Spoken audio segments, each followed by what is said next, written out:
Footage গায়েব করছেন এবং বলছেন যে ফুটেজ কিছু পাওয়া যায়নি। এরকমই দুঃখজনক এবং পক্ষপাতদুষ্ট আচরণ।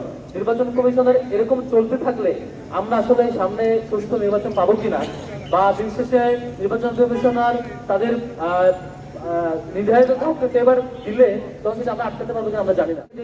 তদন্ত এবং ফিডব্যাক আমরা পাইনি। আমরা প্রেস কনফারেন্সের মধ্য দিয়ে নির্বাচন কমিশনের কাছ থেকে দ্রুততম সময়ের মধ্যে আমরা নির্দিষ্ট রিপোর্ট চাই এবং তাদের পরিচয় আমরা তথ্য দিয়েছিলাম যে তিনজনের, তাদের কাছ থেকে জিজ্ঞাসাবাদ করে এবং ওই চারুকলার গেটের সে সময়ের আগে এবং পরে আসা যাওয়ার ফুটেজ অ্যানালাইসিস করে সেখানে যে ক্যামেরাগুলো ছিল, ইভেন সেই বাকি ভবনগুলোতেও ক্যামেরা আছে এখনো সচল, সেগুলোর ফুটেজ বের করে সুনির্দিষ্ট তথ্য এবং তাদের পানিশমেন্ট যেটা দেওয়া দরকার সেটি নিশ্চিত করার জন্য আহ্বান জানাই।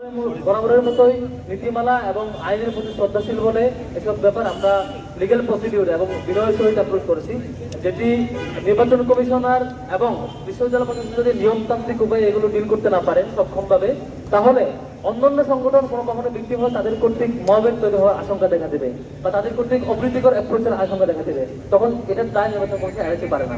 সেজন্য প্রত্যেকটা অভিযোগের নিয়মতান্ত্রিক উপায় সেটি পানিশমেন্ট হওয়া দরকার এবং সেটি তদন্ত হওয়া দরকার, আমরা এটা আহ্বান করছি। এবং গত 2 দিন ধরে দেখেছেন চট্টগ্রাম বিশ্ববিদ্যালয় এবং রাজশাহী বিশ্ববিদ্যালয়ে বেশ অনেকগুলো ঘটনা ঘটেছে, সেটি আমরা প্রতিবাদও জানিয়েছি। চট্টগ্রাম বিশ্ববিদ্যালয়ে যে ঘটনা, সে ঘটনায় অসংখ্য শিক্ষার্থী আহত হয়েছে, শিক্ষক আহত হয়েছে। আমাদের দেশ থেকে আমরা প্রতিবাদ জারি রেখেছি এবং বিশ্ববিদ্যালয়ের মতো একটি গুরুত্বপূর্ণ জায়গায় শিক্ষার্থীরা নিরাপদ থাকবে না, নিরাপত্তা দিতে পারবে না, এই প্রশাসন এবং সামগ্রিকভাবে রাষ্ট্রের ব্যর্থতা। এই রাষ্ট্রের জায়গা থেকে সেগুলো পুনর্বিবেচনা করা দরকার এবং প্রত্যেক বিশ্ববিদ্যালয়ে এখন একটি গ্রুপ যে অস্থিতিশীল পরিবেশ তৈরি করার চেষ্টা করছে সেটিকে ঠিকঠাক ভাবে অ্যাড্রেস করার জন্য বর্তমান সরকারের ইন্টারিম গভর্নমেন্টের প্রপার প্রিপারেশন থাকা দরকার, নয়তো এই গভর্নমেন্ট দিন শেষে ব্যর্থতার পরিচয় দেবে। আবার একই সাথে রাজশাহী বিশ্ববিদ্যালয়ে আমরা দেখেছি যে শিডিউলড প্রোগ্রাম বানচাল করার জন্য একটি ষড়যন্ত্র হয়েছিল, সেটি দিন শেষে ব্যর্থ হয়েছে। এভাবে করে প্রত্যেকটি ক্যাম্পাসে এক এক জায়গায় এক এক গ্রুপ এক একভাবে বাজে পরিবেশ তৈরি করার চেষ্টা করছে, সেটি ঢাকা বিশ্ববিদ্যালয়ে এটির ভিত্তি হবে না, পরবর্তীতে সেটি নিশ্চয়তা কি করে হয়।